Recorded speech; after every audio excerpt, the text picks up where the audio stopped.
Hey friends, thanks so much for joining. I'm so glad I get to spend this time with you. So today we're going to be reading a story called Little Bear's Visit, and it is an adorable story and so easy to read. It is about this little bear that goes to visit his grandparents, and they do all kinds of fun things with him, and it's just a really cute read. So I'm going to read that for you today, and when we are finished, if you want to look down in the links below, I'll have an activity to go with this so that you can work on things at home and grow in your reading and your writing and your creativity. So enjoy and have a great day. Little Bear's Visit by Else Holmelund Minarik. Pictures by Maurice Sindak.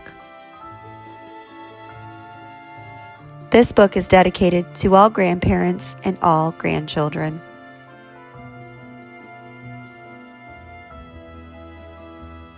Grandmother and Grandfather Bear. One day, Little Bear came to visit Grandmother and Grandfather Bear in their little house in the woods. This was something Little Bear liked to do.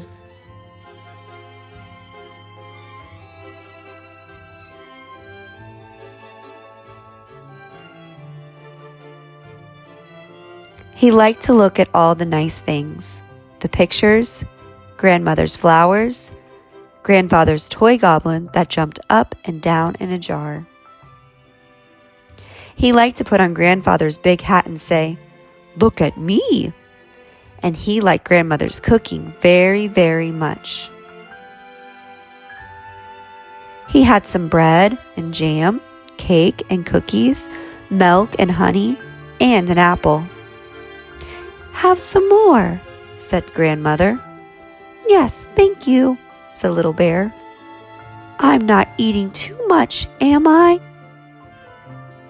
"Oh, no, said his grandmother. Then grandfather said to Little Bear, "We will have lots of fun today, you and I." "Yes," said Little Bear. "But Father Bear told me not to make you tired." "Me? Tired?" said grandfather.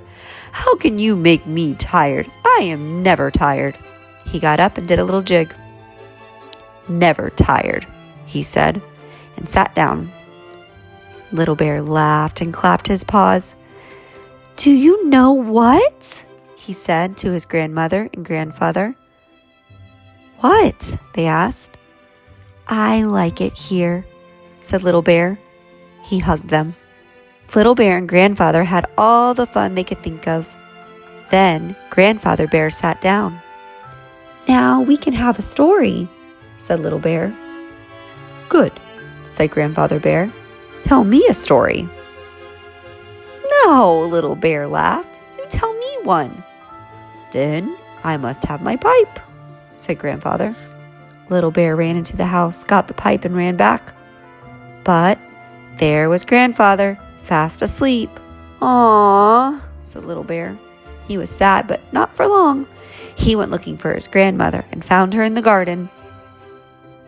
Could Grandmother tell him a story? Oh, yes, she could. She took Little Bear's paw. "Let us go to the summer house," she said. "It is cool there. Come, Little Bear, let's skip." "Oh, Grandmother," Little Bear laughed. "How you skip?" "You skip nicely too," said Grandmother. They sat down in the summer house. Little Bear said, "Tell me a story about Mother Bear when she was a little cub. About Mother Bear and the robin. I like that story." "Very well," said Grandmother. And so she began. Mother Bear's Robin. One spring day, when Mother Bear was little, she found a baby robin in the garden. A baby robin too little to fly. "Oh, how sweet you are," she said. "Where did you come from?" "From my nest," said the robin. "And where is your nest, little robin?" asked Mother Bear. I think it's up there," said the robin. "No, that was a bluebird's nest." "Maybe it's over there," said the robin. "No, that was an oriole's nest." Mother Bear looked all over but could not find a robin's nest. You can live with me, she said. You can be my robin. She took the robin in the house and made a little home for it. Please put me by the window, said the robin. I like to look out at the trees and the sky. Mother Bear put it by the window. Oh, said the robin, it must be fun to fly out there. It will be fun to fly in here, too, said Mother Bear. The robin ate.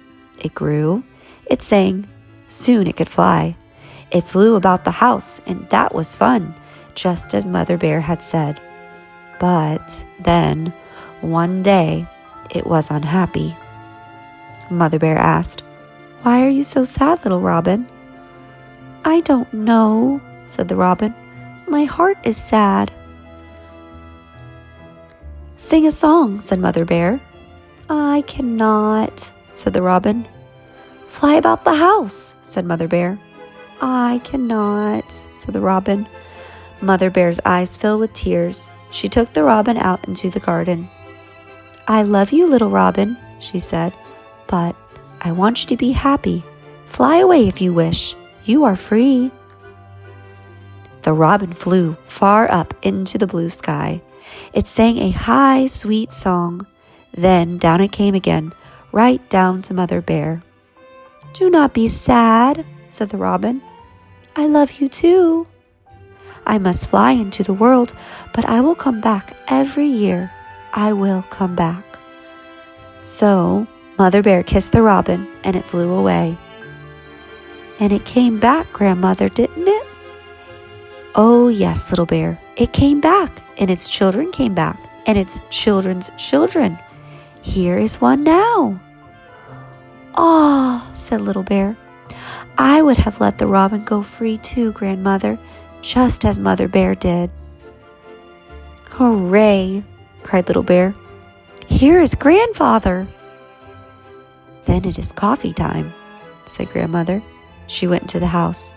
Grandfather looked at Little Bear. Little Bear looked at Grandfather. They both laughed. How about a goblin story? Asked Little Bear. Yes, if you will hold my paw, said Grandfather.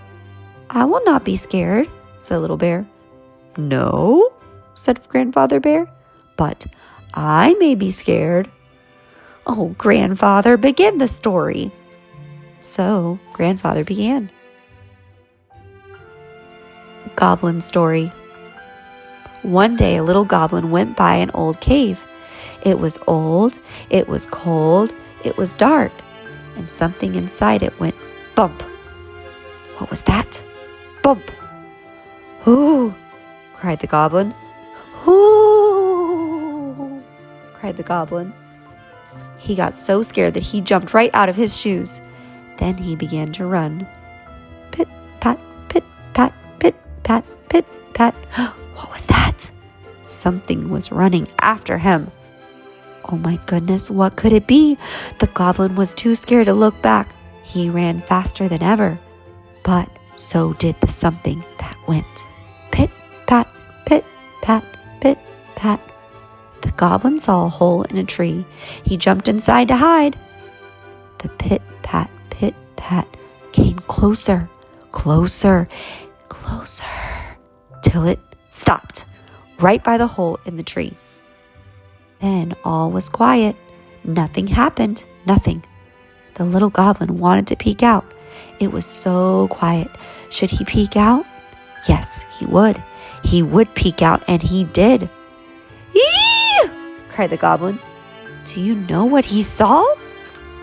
He saw his shoes, his own little shoes, and nothing more. Goodness, said the goblin, hopping out of the tree.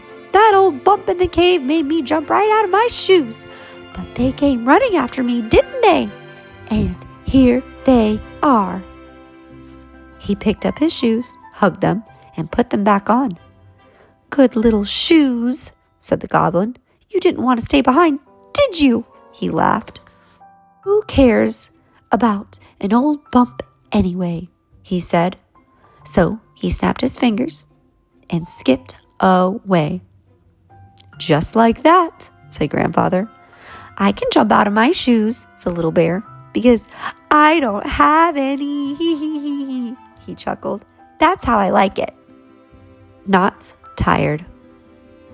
Little Bear lay on the sofa. He was waiting for Mother Bear and Father Bear to come to take him home. He said to himself, I am not tired. I can shut my eyes, but I will not go to sleep. I am not tired at all. He shut his eyes. He heard a door open. He heard Mother and Father Bear say hello to Grandmother and Grandfather. He heard them come to the sofa, but he did not open his eyes. Ah, said Mother Bear. He is sleeping. How sweet is he? Father picked up Little Bear and said, Yes, he's a fine little cub. Tomorrow I will take him fishing. Look at him, said Grandmother. He's such a good little one. And clever too, said Grandfather, just like me. Little Bear opened his eyes. He said to Father Bear, Will you really take me fishing? You scamp, said Mother Bear to Little Bear. You are not really asleep. You heard about going fishing. You heard all we said about you. I can see it in your eye. Little Bear chuckled. He said to his grandfather, We had fun, didn't we? And you are not tired, are you, Grandfather? Oh, no, said Grandfather Bear. A little cub like you and a grandfather like me, we never get tired, do we? We can sing and dance and run and play all day and never get tired. Little Bear smiled. He was growing sleepier and sleepier. Grandfather Bear went on. Yes, yes, yes. We can have many good times, you and I, but we never get tired. You are not tired, are you, Little Bear? Little Bear, said Grandfather, are you tired? Little Bear was not tired, no. Little Bear was fast asleep. Thanks so much for reading this story with us today. If you liked this story and want to hear more, don't forget to hit like, follow, and share. Also, if you're looking for activities to do at home, please visit us at fineanddandykids.com. Thank you.